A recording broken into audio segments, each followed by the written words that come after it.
Good evening, everyone. So delighted that you can join us here. My name is Kat Duffy. I'm Senior Fellow here at the Council for Digital and Cyberspace Policy, and I also direct our LEAD AI initiative, which is a new initiative at the Council that really focuses on AI's deployment and adoption at scale as its own area of foreign policy. I am so delighted to introduce our amazing guests today. I'll start by saying this meeting is on the record. It will be recorded and will be online. I will also say that for this particular series, we employ what I like to call the jargon giraffe.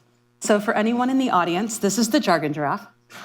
And if there is anyone in the audience who is consistently hearing a term they do not know and that does not make sense, I guarantee you, you are not alone. So if you would please jargon giraffe me, that is a signal to me that I should get that term clarified for you, okay? So welcome to today's Science Fair series on demystifying nuclear fusion. The Science Fair series is a new meeting series highlighting cutting-edge developments and emerging technologies that will impact foreign affairs. So we did our first meeting on quantum, then we did another on material sciences. Now we're doing fusion, and this is the first Science Fair meeting in New York. So we're really excited to bring it to this office of the Council. This event is made possible by the support of the MacArthur Foundation, Rockefeller Philanthropy Advisors, the Hewlett Foundation, and also Humanity AI, which is a new AI philanthropic fund. So we're very grateful to all of those supporters. I think as Megan said, we'll start with about 30 minutes of a conversation, and then we'll open it up to Q&A both here and for the almost 400 people who are joining us online. And so with that, I am delighted to welcome Kim Boudil, Laboratory Director of Lawrence Livermore National Labs and a CFR member, and Tammy Ma, Director of the Livermore Institute for Fusion Technology, or LIFT, who we're all trying to make apply to CFR. And so with that, I think, Tammy, I'd love to start with you. And in the spirit of Science Fair, and really the goal for the Science Fair series is that people who aren't necessarily familiar with the technology walk out of the room feeling a little more empowered, a little more agency to engage with the tech. So with that, we're going to start with a very basic question. Fusion. Yeah. What is it? Yeah. So fusion is the same process that powers the sun. It is different from fission, which is kind of the more conventional nuclear power everyone's probably more familiar with. Fission means breaking down a very heavy element. Fusion, on the other hand, means combining light elements into something heavier, and in the process, releasing a ton of energy. How does this really work? Well, the process that we are most interested in here on Earth is using deuterium and tritium. They are isotopes of hydrogen, heavy hydrogen. And if you can get those deuterium and tritium atoms close enough together, so dense enough, hot enough, and hold them together long enough, they can actually fuse, and they'll create a helium nucleus. You remember from chemistry, helium is the number 2 element on the periodic table. And it just so turns out that your helium nucleus weighs just a little bit less than your deuterium and tritium originally did. That difference in mass, that mass loss, goes into Einstein's equation, E = mc squared. That's the m. You multiply it by c, that is the speed of light, big number, squared. You get a huge amount of energy out. So fusion is the most energy-dense energy source that we could have. It's about 3 to 6 times more energetic than fission. And we'll talk a lot more about the benefits and pros of fusion later. And Kim, Lawrence Livermore has been obviously an incredible leader in this technology. We're going to discuss specifically the incredible advancements of the past few years, but can you describe a little bit just what it has taken to get there? Sure. So the fusion community has been researching this process for many decades. We've been working for more than 6 decades on the type of fusion that we pursue. Because the physics is very straightforward. Tammy described it very beautifully, bringing these atoms together. The trick is creating those conditions in the laboratory is incredibly difficult. So for Livermore, this started 60 years ago when one of our researchers who was trying to think about ways we might be able to study controlled nuclear fusion in the laboratory thought there was a new invention at the time, the laser, and he thought it might be possible to use lasers to create the conditions that would allow you to create these very high temperatures and densities and the confinement of this fuel over time. At the time, this gentleman, John Nuckolls, who later became director of Lawrence Livermore and is still around and still interested in fusion, he at the time predicted it would take about 1,000 joules of laser energy to get to those conditions. Now, of course, John was working with a pencil and a 1D modeling and simulation tool of the day. The world is very simple in 1D. The lab embarked on a program to build ever more energetic lasers. We learned more and more about the physics processes and how difficult it is to create these conditions. When we finally did have our big fusion breakthrough, where we, for the first time, by any approach, produced more fusion energy out of an experiment than the laser energy required to drive that experiment, so this is the fusion ignition event, we were at 2 million joules of laser energy to create those conditions. So in essence, the way we do this is we use all of this laser energy from the world's largest, most energetic laser, the National Ignition Facility, and we focus it into a very small volume to create a very high energy density. So we have a very small can that's made of gold or another heavy metal. All that laser energy gets converted into X-rays, so we create a very hot oven. That oven heats up the outside of a capsule. The outside of the capsule blows off. That blows the interior surface in, and it begins to squeeze up that fusion fuel. So this is hot and fast fusion. There are other approaches to fusion that use different technologies. For example, many people have heard of magnetic fusion approaches. They're devices like a tokamak, which is a large donut-shaped vessel within which you confine a plasma, so a medium of charged particles, using magnetic fields. So it's a much lower density process. It's a much longer burning process, so sort of low and slow fusion. That's another way that you might create these conditions in the laboratory. And the community over time has been trying to both perfect the machines, perfect modeling and simulation tools to really understand the physics, and then developing ever more precise technologies, both to diagnose these plasma conditions, but also to create the kinds of materials and targets and high precision machines to really get to these very precise and exacting conditions for fusion. And what is the lab's relationship to the Department of Energy? So Lawrence Livermore National Lab is one of the 17 Department of Energy national laboratories. We span a wide range of missions. So the missions of the department range from energy and energy technology development to fundamental science to national security. So our laboratory is part of the National Nuclear Security Administration, which is the national security part of the Department of Energy. We have about 9,000 employees at our laboratory working in large multidisciplinary teams to apply advanced science and technology to a wide range of national security missions. Our core mission centers on sustainment of the US nuclear deterrent, but we work in a huge range of areas from critical infrastructure protection to biosecurity to climate and energy technologies and anything and everything you can imagine. So in my space, the end of 2022 is notorious for the public release of ChatGPT.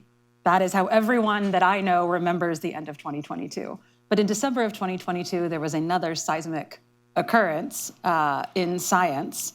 And Tammy, I want to ask you, and I want to ask you to not be as modest as you normally are. I want you to really explain to folks the incredible breakthrough that you and your team led that has been game-changing. Yeah. So December 2022 was when we achieved fusion ignition. This was the first time humans had demonstrated in the laboratory controlled thermonuclear fusion burn, giving more energy out than we used to actually drive the reaction.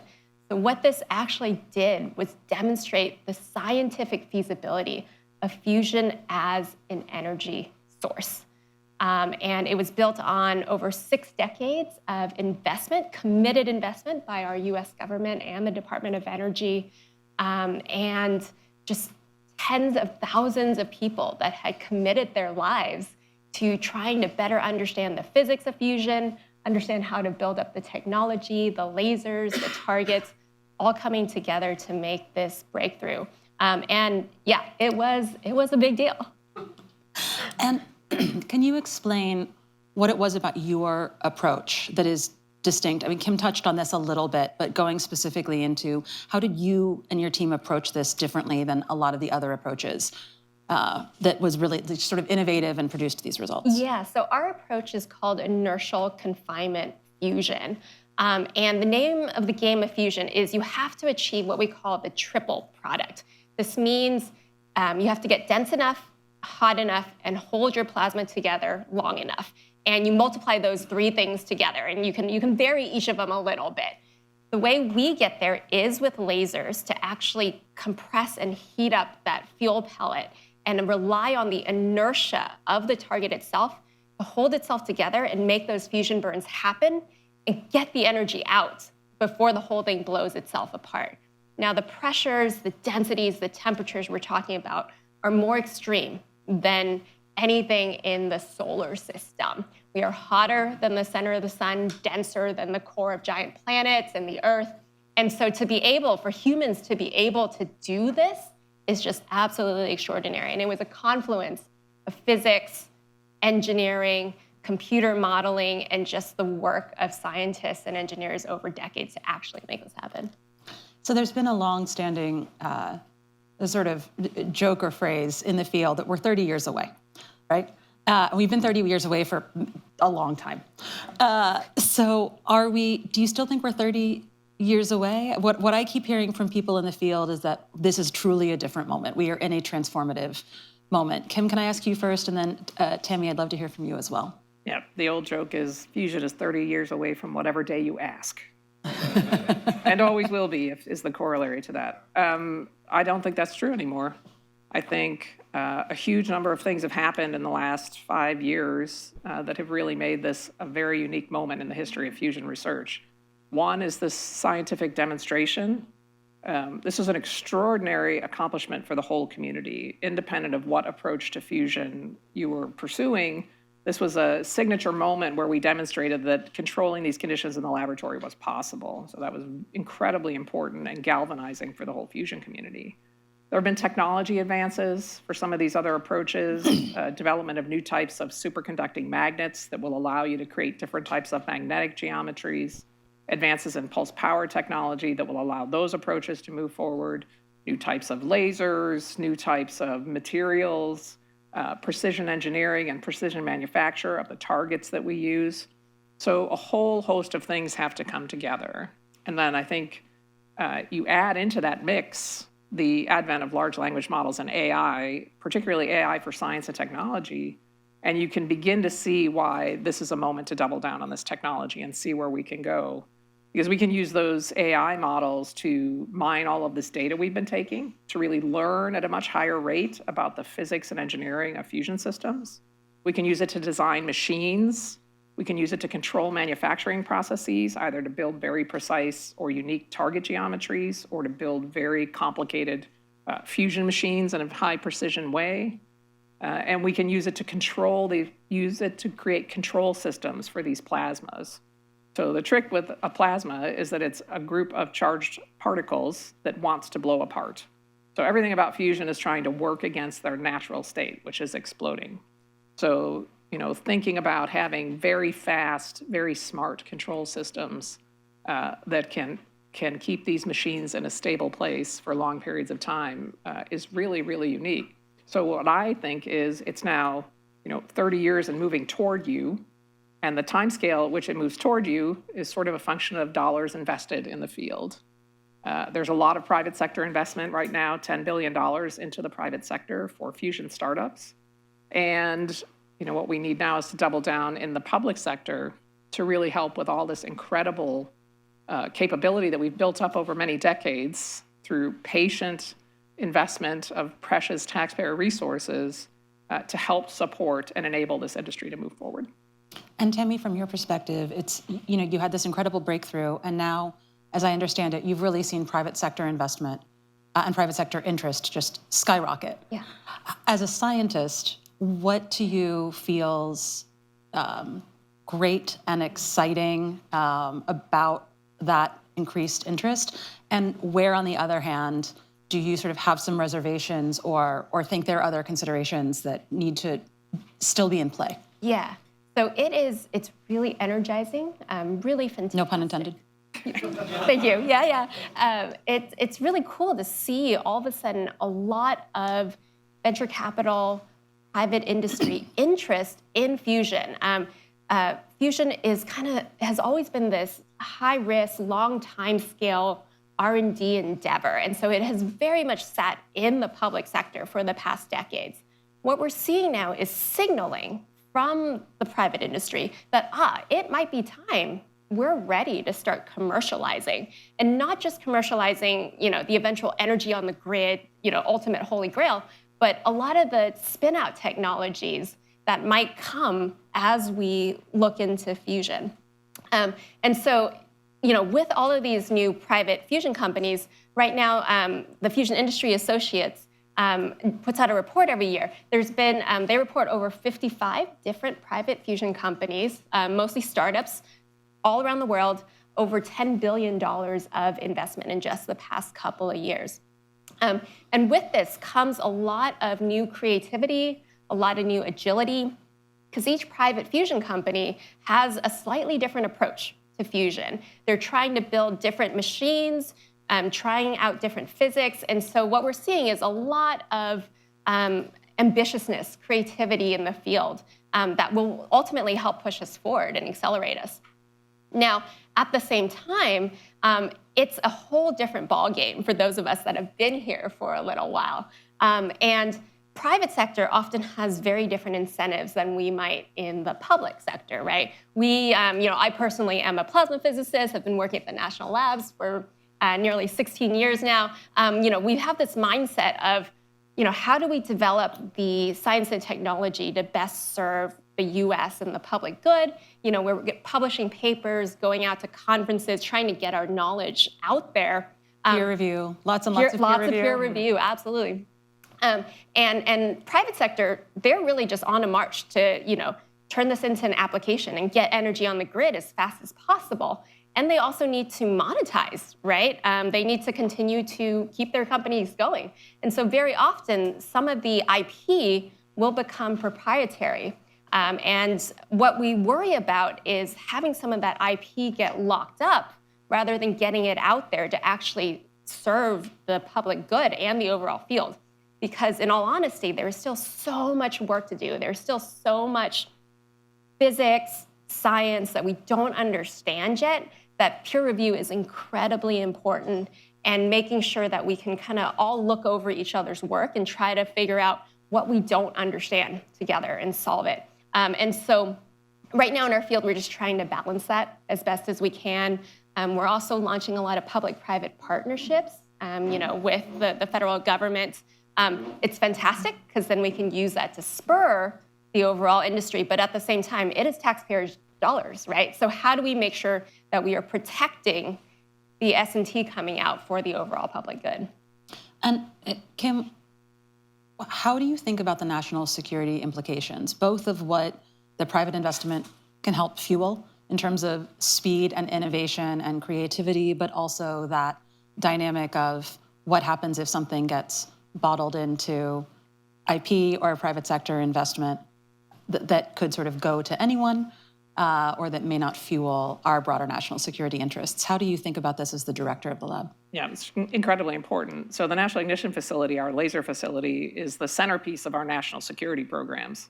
So we built this as part of the Stockpile Stewardship Program with the intent of really learning about this science, understanding the physics and engineering of these systems, and applying that knowledge.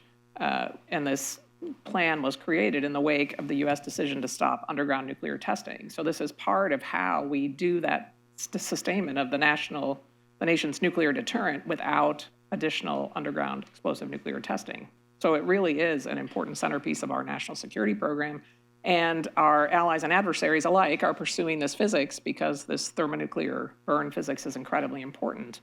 So there are considerations on that front, and people are watching what we do very closely. So I need people who are trained and expert in this physics. I need people who have excellent skills and judgment to make very high consequence national security decisions. I need people to continue to push our understanding and our knowledge base so that we can continue to serve this important range of national security missions over time. And so there are numerous elements of dynamic tension. It's pretty exciting. Many people got into this business because they wanted to realize the dream of fusion energy. So there has been a pull from the private sector to pull people out of the laboratory. That's really not in the long-term best interests of our national security programs, but it's very hard to argue with the opportunity to do this once-in-a-generation technology development adventure. So we're trying to find new ways to allow people to participate with industry and stay a part of our core national security programs. Energy is a very strategic resource. So we really want to ensure that we advance U.S. industry in this arena and give them the best chance of success. We also think it's important to work with our allies and partners. We have longstanding collaborations with the UK, with Europe, with Japan, South Korea, other countries. We want to foster this ecosystem. Fusion's very difficult, so there's plenty of room for more than one winner in this space. And so having the opportunity for the West to set the rules of the road and how this technology is used and deployed and managed, I think is really important. And then for these companies, I have the keys to the world's most powerful fusion facility today, but in 10 years, 2 or 3 of the most powerful fusion facilities in the world could be in the private sector. And that really is very different world where we have to think about how this public sector mission works with the private sector in a very different way. And this is not a relationship between a provider and a purchaser. This has to be much more of an intimate partnership where we work together as peers to really advance both their commercial interests and these really important national security priorities. And there's no guarantee that it sits in the United States. Right? So can you speak a little bit to the strategic competitive advantage that we had, but how that's now shaping up geopolitically? Yes, so there's a lot of competition around the world, as I said, with our partners and allies and our adversaries. So there is a sister laser to our laser, the laser megajoule, which is in Bordeaux in France. The 2 projects were started at the same time, which was very helpful to both countries. We were able to de-risk the technology and the supply chain by having 2 massive projects going at the same time. But if you look at what's happening around the world, Russia has built a large laser facility. China is building a large laser facility that could be significantly larger than ours. They're also building an advanced tokamak facility. They're also building a fission-fusion hybrid facility. They're also building a pulse power facility. So they're really doubling down, not just on the national security, but the strategic importance of this as a new and emerging energy technology sector, potentially. And so they're all watching us. When we had our breakthrough at the National Ignition Facility, that was truly the shot heard around the world. And you saw a tremendous uptick, not just in the private sector, but in these public sector programs around the world who could see the strategic import and this very unique capability that the U.S. had demonstrated. So we've created an enormously powerful set of capabilities and tools in the U.S. We have shown really unmatched leadership in this field over many decades. We have built the foremost cadre of people pursuing this science and technology. We have the best innovation ecosystem. We have the most capital investment in this arena. This is ours to lose. So this is definitely a moment for the U.S. to decide to really own this technology. And I'll just note, fusion has been a very interesting R&D program for a long time that's produced many other technologies that are not fusion in the end. As Tammy said, for companies, this is, can I commercialize my accelerator technology for medical applications? Just at our lab, the core technology for extreme ultraviolet lithography came out of the fusion program. Microwave impulse radar, that annoying beeping when you back up your car, that came out of the fusion program. Whee! You're welcome. Laser, yes, you are welcome. Laser peening, so if you fly on a jet, almost certainly the fan blades in those jet engines were processed by laser peening. That technology came out of Livermore. So there are these huge amounts of innovation and entrepreneurship within the program that have driven all of these ancillary benefits around it. You know, these big investments in the public sector are more than just, you know, a great and interesting science program. It really is the foundation of U.S. economic leadership in these very high-tech industries. And I feel that I would be remiss if I didn't point out that while our sister laser is in Bordeaux, Kim informed me earlier today that Livermore has its own burgeoning and excellent wine industry. Yeah. So you're all welcome to come and visit. Exactly. Yeah. So, Tammy, I'm going to ask one or two more questions and then turn it over to everyone for their own questions. So, Tammy, let's say we've talked a little bit about the national security implications and the sort of geopolitical implications, but let's say we do get to commercialization of this technology in our lifetime. What does that look like? How does the world look and feel different? What is available to us and to many other countries around the world that is not currently available? Yeah.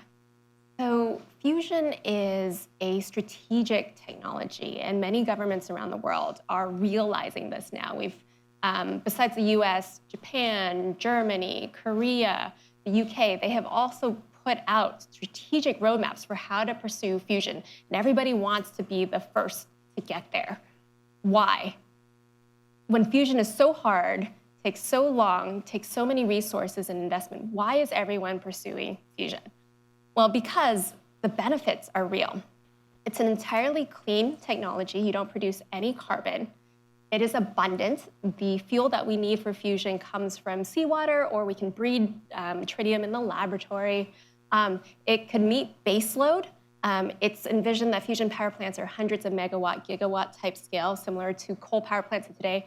Incredibly reliable, is flexible. It's not just electricity that fusion can produce.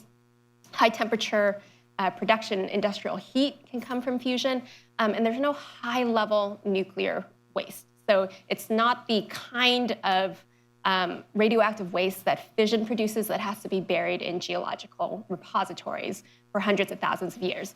So there's many benefits to fusion if eventually we can get there. And fusion is also abundant if we can make it work. It can be geographically located almost anywhere. And because it's so abundant, we can start powering other technologies that are very energy intensive today. Things like desalination, carbon capture, vertical farming, technologies that we know have enormous potential, but we need a lot of energy to run. And not just those technologies, AI, data centers, right?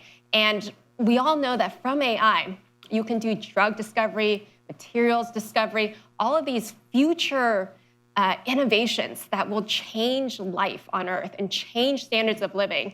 They all need abundant sources of energy. And if it's clean, if it's reliable, like fusion can be, it is game-changing. So that's why we're going after fusion. Now, besides that, why is fusion strategic? Well, it's because we also realize we have to bring up the supply chain for all of these different component technologies we need to make fusion work.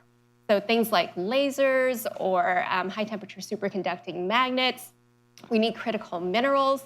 And we realize that the countries that can control that supply chain have a strategic advantage, right? We don't want to make the mistakes that we have in the past, like we have in the US with the chips industry or with solar panels, for example, right? So we got to be thinking ahead.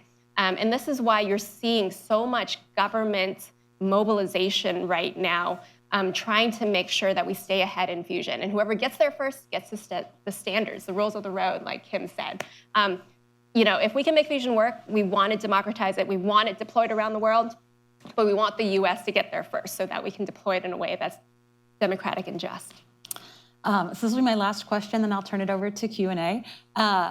So because I focus on artificial intelligence, I am always on a mission to remind people that AI is about a lot more than your experience with GPT or with Claude or autocomplete on your Google search. So Kim, can you speak a little bit to how AI transformations could really then play into transformations in fusion? Because it's clear that the energy generation and considerations that fusion could power would do an immense amount to transform AI. But how do you think about where AI is heading right now? What do we have? What do we not? How is it shaping the field? So we're just beginning to understand how AI is going to reshape the way we do science in the world. And it has a number of ways that it impacts the way we normally do science. First, let's think about this array of large experimental facilities that the Department of Energy stewards. So we have neutron facilities and light sources and lasers and other facilities, and they generate enormous amounts of data. So data is the coin of the realm in this environment. And humans are not very efficient at using data. So we'll often take a very rich data set or a series of images and then distill that down to a few numbers or some simple metrics. But with AI tools, we can now ingest that whole body of information and begin to look in that space to learn faster. So this was one of the early lessons as we were pursuing Ignition, was that we had a lot of data that took us a long time to understand. So there were clues in the data as to why the experiments weren't working. And it took us quite a while to sort out, looking at many different types of diagnostics, what those clues were telling us. AI can really supercharge our ability to use that data efficiently. It can help us design and operate these facilities in new ways. So I already mentioned, trying to control plasmas is very hard. Fusion is a great technology. It's very safe. It's extremely hard to turn on, and it's very easy to turn off. Pretty much everything will turn your fusion plasma off. AI control systems can really change that, and it can allow us to design machines that are more complex than the ones we have today. That may be ways to mitigate some of these challenges we have, but it really does take those kind of tools to understand how to do that, coupled with things like advanced manufacturing. It can help us reshape how we think about R&D, because now you can think about some of these advanced models as we train them to speak the scientific language and not just natural language. It's like having a co-investigator working with you, so you can explore your hypotheses and have a true peer sitting with you, working through the possibilities, and then going off and doing thousands of calculations to really help you survey the space, and then helping you look through all that information, summarize what you're learning, plan your next set of experiments. Department of Energy has just launched a new effort, the Genesis mission, to really understand how to harness AI for science and technology. And I think we're going to see extraordinary changes. I'll just note, Tammy mentioned one of our current killer apps. We're working on trying to speed the process by which we design drugs and therapeutics. For us, this is to understand what would happen if there was a biothreat that emerged. You would want to have countermeasures available very quickly. So with our understanding of biological systems and our understanding of the chemistry of different types of molecules, we now have the computational power to really do this problem in silico. We can design these very complex molecules to interact appropriately with whatever the threat vector is on very fast timescales, because these AI-driven pipelines can survey massive numbers of molecules and spaces very rapidly with modern computing technology. And you have incredible computing We capability. I'm legally obligated to tell you that my lab is home to El Capitan, which is the most powerful supercomputer in the world today. So, we are trying to bring all of these different technologies together to think about an entirely new way of doing science. I just have this image of a server stacked with a cape. Exactly. And so with that, I want to turn it over to questions. Oh my gosh, so many. We'll start here. Thank you. Let's bring the mic, because that way people online can hear you. I'm Ivan Sullen. I was, a long time ago, the NRC chair, so this is very interesting. I first like to congratulate Dr. Boodle and Dr. Mon, a terrific presentation. The last part, the last half, could have almost been for AI or for quantum computing or for crypto, with one huge difference. We have no idea how to regulate AI because we don't know what we're trying to regulate. And the same for quantum computing. But in theory, we know what we're trying to regulate with fusion. So have you thought about, is it too early to start thinking about what a regulatory regime might look like? I'm sure the answer is no. And so the implication is, if not, what might it look like? Thank you. Yep. Do you want to comment? There is a lot of effort on regulatory frameworks because the goal is to not regulate fusion like fission. They're different. The goal is not to regulate fission. That's true. We all have dreams. Wait, so I'll can let you Tammy- go into that a little bit? Yeah. What fusion versus fission? Would you want to think about regulating them differently? Yeah, so the NRC has engaged, actually. Can you say what the NRC is for those who may The not know it? Nuclear Regulatory Commission. They have engaged on fusion.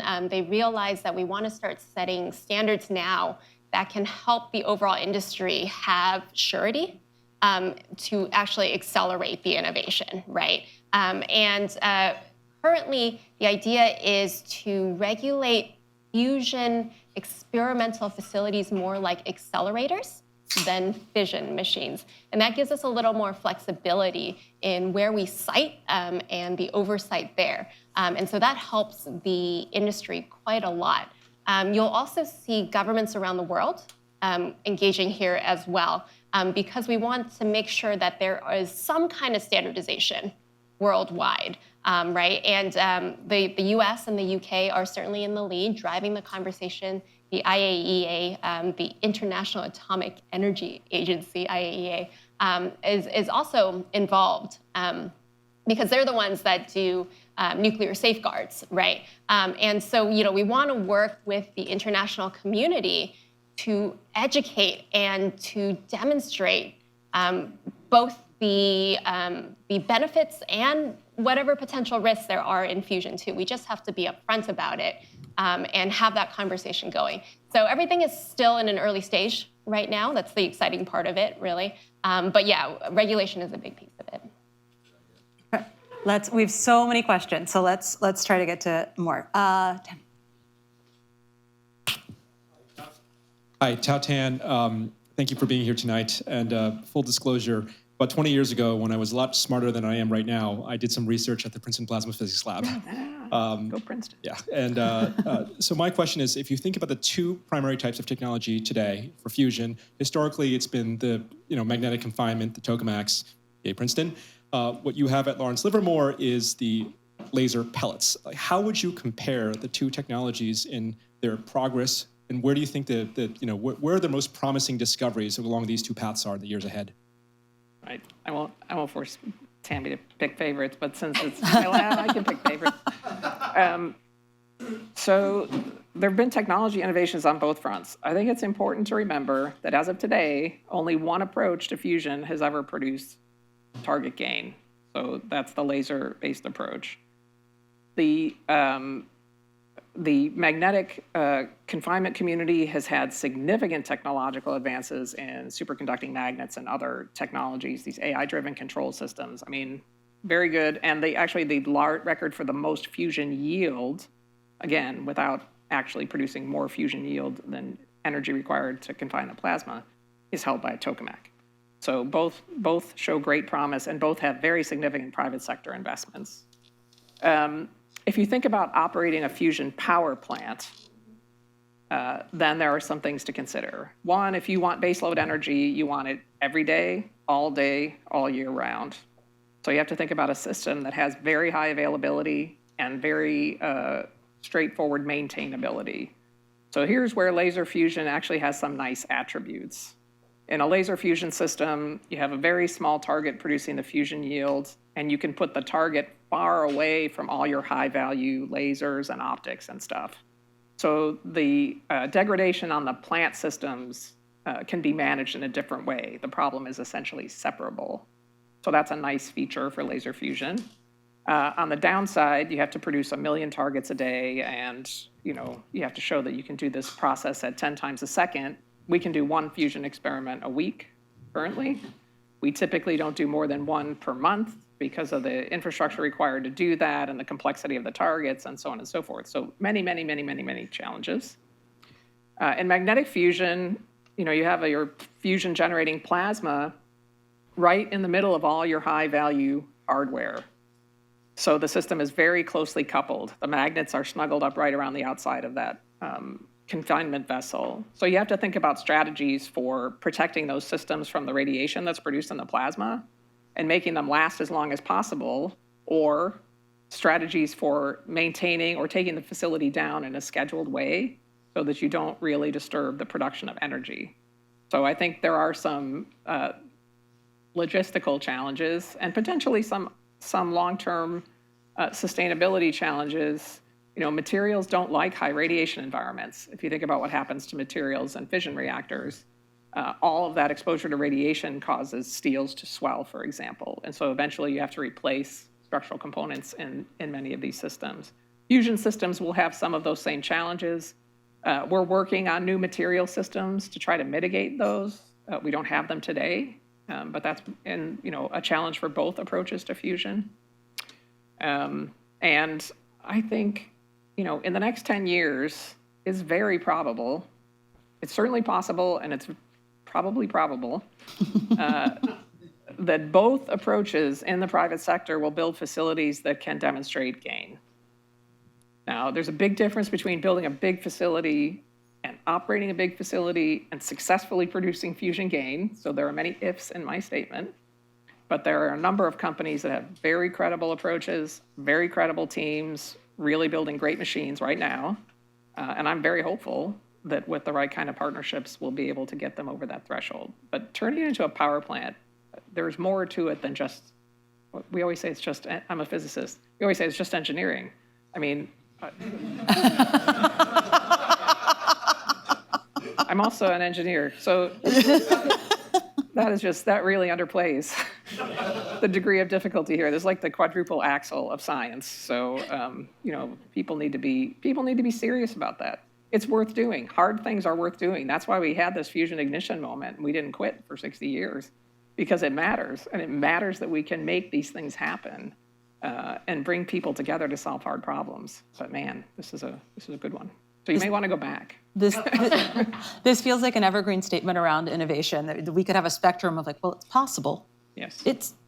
But possibly possible. It's probably probable. It's probably probable. Like these are all little benchmarks that I now think I can use as a spectrum that I like. Yes. Well, we spent a decade after we turned our facility on with people in the field telling us that it was literally impossible for us to get to that ignition threshold achievement. They told us we needed a laser that was 5 to 10 times bigger than the one we had. And now you're at 4x. And now we have gains right? of over 4 with our system. So it isn't, do not challenge us. We are really good. And I'll follow on to that. We have achieved gains of 4 on the NIF, so 4 times more energy out than we put in with the laser. If you can achieve gains of about 15, that is kind of the demonstration you would need for a self-sustaining power plant. It would be a demo. You wouldn't actually feed energy out to the grid, but you also wouldn't need to draw any energy from the grid. A gain of 15 is what you need. And we have good hopes that we can get there in the next couple of years. I think we have some questions from our members joining online. We will take the next question from Christian Sudd. Yes, hi. Thank you for taking my question. From my perspective, can you just estimate how much investment has been made in this area at your lab over the many decades? And then in terms of access by the private sector, do they pay you for a royalty or a license fee, or is there any return on investment from this? Or basically you're providing, the technology for anyone who wants to come and use it for free? Just curious what the model is. Thank you. Yeah, so on the first question, that is probably a very big number if you did inflation-adjusted investments. I'll just talk about this last period. So we started building the National Ignition Facility in 1999. We turned the laser on in 2009. It cost about $3.5 billion all in to build the facility and make it operational. Standard benchmark is it costs about 10% of total project costs per year to operate a big high-tech facility. So it's about $350, $400 million a year.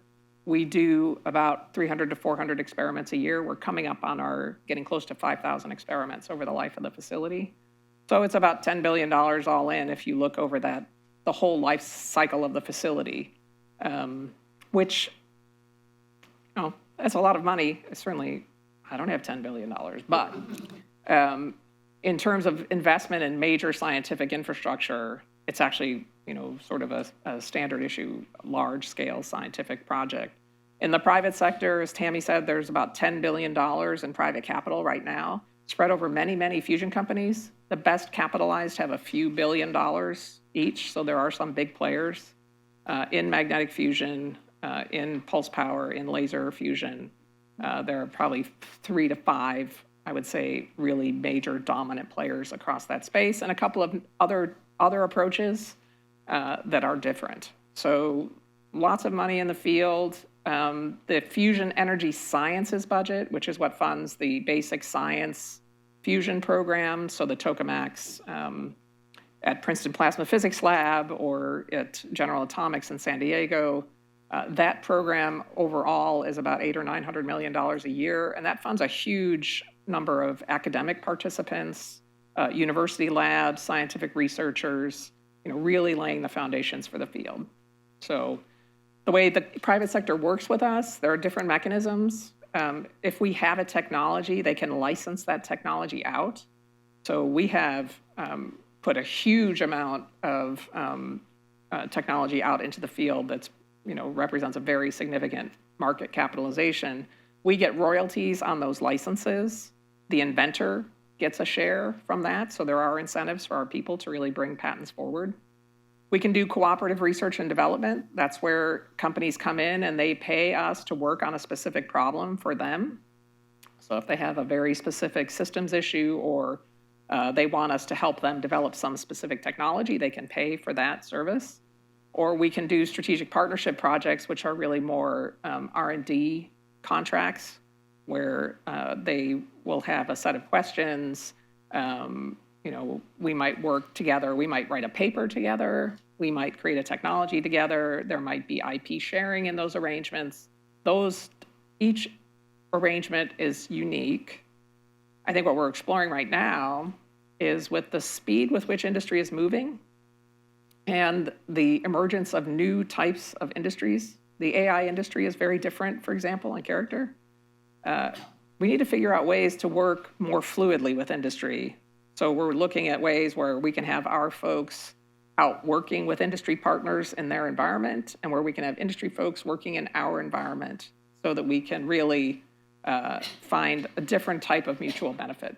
We learn from them, they learn from us, and then it's less about IP and about money changing hands, but early days. And Tammy, asking you to follow up on that, what would be the most sort of exciting or compelling innovation you could see in what private-public partnership looks like to unlock some of the potential of this moment?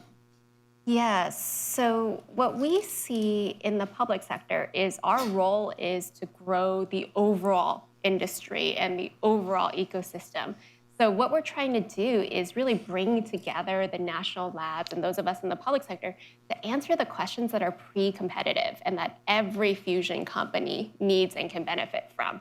So things like tritium fuel cycle, which the companies, aren't too excited to actually touch themselves, materials discovery, which takes a lot of resources and takes a lot of time, things like robotics or hardened diagnostics that everybody can kind of grab from.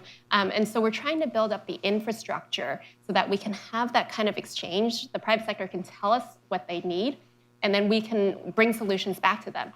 And the other thing we're trying to do is actually try to push everybody towards common solutions.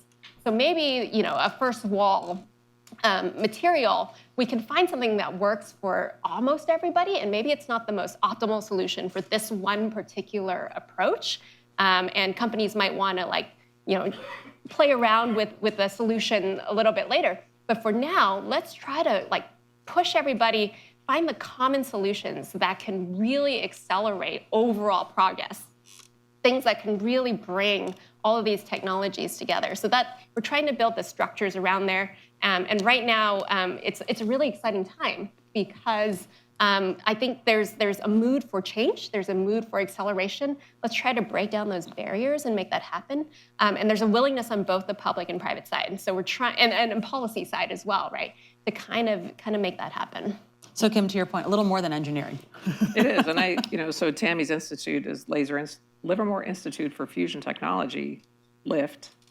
The acronym is chosen quite deliberately. We're so clever. The goal is to create a platform that will lift the industry. We want to accelerate everybody in this race. Not all these technology pathways will win, But it's plenty hard enough for more than one shot on goal. All right, let's go to the next question. Yes. Why don't we get your question, and then we'll. Okay, I'm Aaron Mertz from the Aspen Institute Science and Society program. Last year saw a lot of upheavals for NSF and NIH-supported scientists with delayed and canceled grants, changes in training programs, a lot of offers to go abroad. What did you see within the national lab environment, changes in your mandate, and how you stayed true to carry out the best science possible? And then we'll go to your neighbor there as well. We'll get both questions. So I'm Adam Falk with the Wildlife Conservation Society. Hi, Kim. My question is, often when you work really hard on one aspect of a problem and you make a breakthrough, one of the things you discover is that there are other really interesting problems that are now suddenly the new hardest problem you have to solve. And I'm curious about what, like, the one or two hardest problems to solve that you see now for getting this technology into a commercial application, besides continuing along the path that you're on now. Fantastic. So Kim, can we start with you on the labs, and then Tabby, maybe move to you on the commercialization? I get the easy question. Yeah.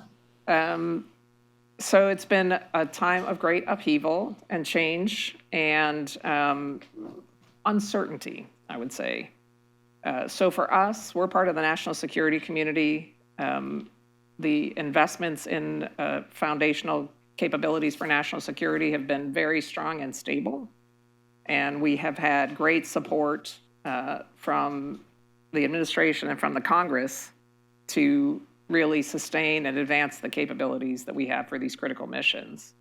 I think in the science realm, what we're seeing right now within the Department of Energy is a reprioritization and a focusing of resources. So there's an attempt to really galvanize, for example, all of the offices in the Office of Science and the Energy Technology realm and in the national security around this AI opportunity for science and technology. So that's not a statement to roll back scientific research, but it will necessarily mean that resources move from one set of activities to another set of activities, and we're still working our way through that. Of course, budgets are proposed, and then Congress makes decisions, and what we've seen are more consistent budgets ultimately being enacted by Congress over time. And so what has been a particular challenge for us and for many institutions is the level of uncertainty, right? So I've been in this business for a long time. Exactly one time in the last 20 years have we had a budget on the first day of the fiscal year. So it could be a continuing resolution. This year it was a, 49-day shutdown. Could be a short shutdown. We've had every variant on this. In the end, cooler heads prevail. People come together around important priorities. The budget gets enacted, and we move forward. We have a lot of young, early career professionals in our environment. And so I've had to devote a huge amount of energy to really talking to them about what the environment is like and what the long-term commitment in the US to science and technology really looks like. And I think there is a broad and general understanding that one of the foundations of US national security, economic security, leadership is this foundational investment in science and technology. And it's my sincere hope that we can get to a good conversation and a more stable approach. And, maybe for the second time in 20 years, we could have a budget on October 1st. That would be really great. We might get to fusion faster. Yeah, absolutely. That is actually one of the biggest challenges, having kind of robust, reliable funding for what is kind of a long-term problem. But on the technical side, what are the biggest challenges? It's hard to actually just pick a few. One is certainly materials, right? So for these reactors that are very extreme environments, there actually is no existing material for tokamaks, these magnetic confinement devices, where you have plasma-facing components that get very close to these very hot plasmas, particles whizzing around, lots of radiation. On the inertial laser fusion side, We have some solutions in hand because your target is about this big, and then your chamber is actually quite large, and your lasers are quite far away. So there are existing materials today, but they wouldn't last for the 30, 40 years you might need for a power plant to actually run consistently. So still a lot of R&D there. That's one big challenge. Another big challenge is actually the systems integration. There are many, many complex components that we have to bring together, and we have to scale up. So for example, we've gotten ignition on the NIF. We've gotten ignition 10 times now, but that is not a fusion reactor yet. How do you actually capture the energy, right? How do you breed more tritium? How do you slow down your neutrons? So many different pieces that you have to bring together. And like Kim said, it has to be reliable, maintainable, inspectable. So all of these other requirements that we put on top of the engineering, we haven't really been able to quite tackle yet because we're not that mature in many of the senses. And then finally, I'm biased because I'm a plasma physicist, right? Getting those plasmas up to the fusion conditions that we need reliably, we're still not there yet. Again, we've achieved ignition 10 times on the NIF, but we don't achieve ignition every single time. So we don't have a full grasp of the physics yet. And certainly, as we bring more facilities online, do more experimentation, we bring in AI, that will certainly help. But you have to keep in mind with fusion that we are getting to conditions that have never existed before on Earth, right? So no data exists. So you can't train up your AI models yet. You are extrapolating outside the box that AI is comfortable in. So it will absolutely help us, accelerate us, but it won't give us the answer. And so, we need this convergence of policy and will as well, because we have to build the experimental facilities, and they're big. We need the funding to make sure that our researchers train up and build up the workforce that we need over time. We need the supply chain. I can go on and on. There's a lot of challenges, but like Kim said, anything worth doing is hard, right? So Very good. Well, and that is perhaps the perfect way to wrap things up because we're almost at time. I think the whole goal of Science Fair is to bring technical expertise to an audience of CFR members in particular, all of whom have their own expertise in policy, all of whom have their own expertise in exerting political will. And so it is my hope that, for example, when we have members who are thinking about wildlife conservation, that a conversation around fusion starts to spark a lot of, again, no pun intended, starts to spark a lot of ideas around what that could mean. And so with that, I want to ask you both a rapid lightning question to close out. For our membership, for the general public, they're seeing a news story on fusion, they're seeing some big thing come out. For each of you, what is the question you want someone to ask when they see that headline or engage with the topic? What is the sort of key area of critical thought that you want them to exert as they engage with it? Kim, can I start with you? Cool. Well, Tammy mentioned one of the most important ones, and we put a lot of time and thought into this. If you see a claim, a bold claim of something new that's never been done before, you should look to see if anyone else has verified it. So that doesn't mean they repeated it, but they at least, had a chance to look at the data. When we had our ignition announcement, we had the Secretary of Energy announce this, and we had a press conference afterwards. And the first question was, well, you had this ignition breakthrough on December 5th, and now it's the 12th, so what have you been doing? And the secretary just pushed me up to the mic. And I said, well, we were checking our work. We did a peer review. I mean, we invited people in to look at the data. No one wants to stand up and say breakthrough and then find out we had a decimal point in the wrong place.